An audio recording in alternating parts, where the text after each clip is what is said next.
est donc lié à ces vidéos obscènes qui tournent en boucle ces derniers temps sur les réseaux sociaux. Le cas le plus illustratif d'ailleurs, c'est celui de l'ancien ministre d'État de la Justice, dont la femme a fait une sortie médiatique et lui-même, Charles Wright, a animé un point de presse pour donner sa version des faits sur l'évolution de ce dossier. Baïla Amadou Traoré.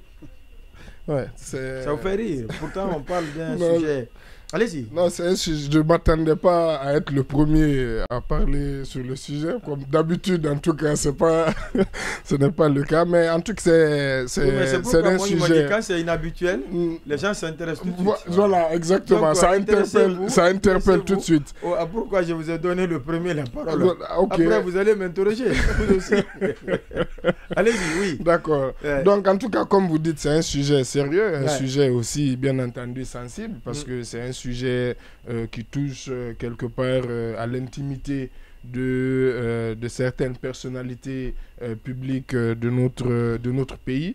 Maintenant, c'est un sujet aussi qui, si on le commente aujourd'hui, et vous en avez fait mention justement dans votre libellé, c'est parce que quelque part déjà, il est passé d'une simple affaire de mœurs, par exemple, à une affaire médiatique, puisque il y a des communications du principal acteur, de l'ancien ministre Charles Wright, et dans cette communication, à l'endroit justement des citoyens, il y a des éléments quand même qui interpellent au-delà de l'affaire de mœurs classique, parce que, comme je vous dis, une affaire de mœurs, même si elle implique une personnalité publique, il n'y a pas forcément un sujet d'intérêt à débattre. Ça peut rester, mais une fois que justement les concernés même prennent la parole pour donner leur version, et tout de suite ça fait évoluer le sujet. Exactement. Et d'autant plus que justement, en parlant de cette conférence de presse,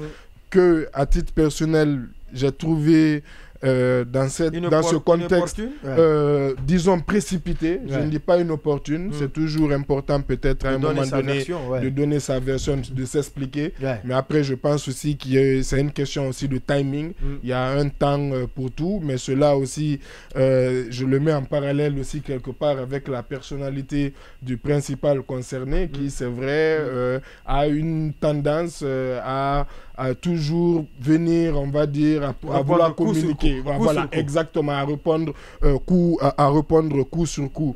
Et du coup, ce qui est ressorti, malheureusement, de cette communication aussi, au-delà, encore une fois, de ces images obscènes, c'est les questions de relations troubles, j'ai envie de l'appeler comme ça, qui existent entre lui, ancien ministre de la justice de son État, et un opérateur économique reconnu, donc je parle bien entendu de KPC, puisque c'est de cela qu'il s'agit, et il l'a évoqué, et donc on a vu par exemple le point justement, comme je l'ai rappelé son titre de ministre de la Justice, cette mise à disposition d'une maison dont il a évoqué, qui pose bien évidemment non seulement des problèmes de morale.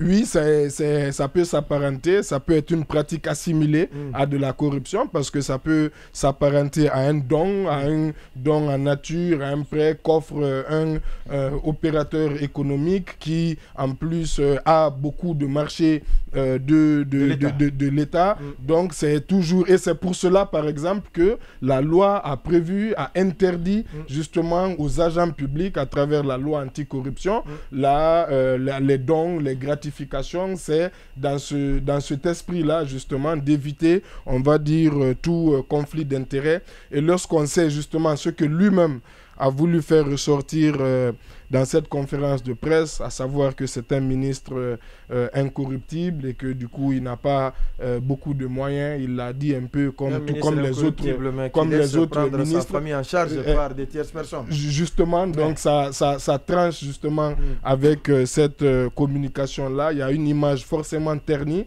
une image justement parce que vous savez, le ministre Charles Wright justement a bénéficié de cette image de chantre de la lutte contre la corruption et c'est quand même assez gênant. Même que c'est assez gênant. Il est victime du combat qu'il est en train de mener. Effectivement. C'est ce qu'il sous se passe. Ce prisme-là, vous pensez aussi?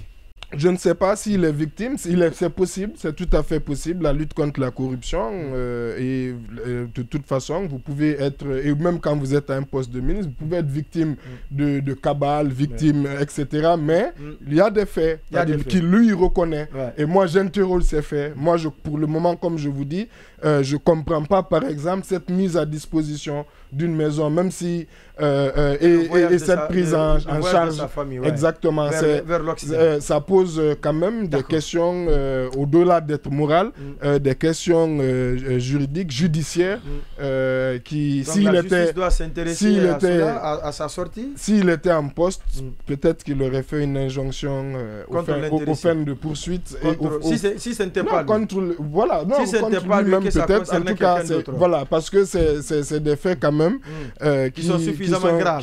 Qui sont suffisamment graves. Voilà. Oui, Ndoye.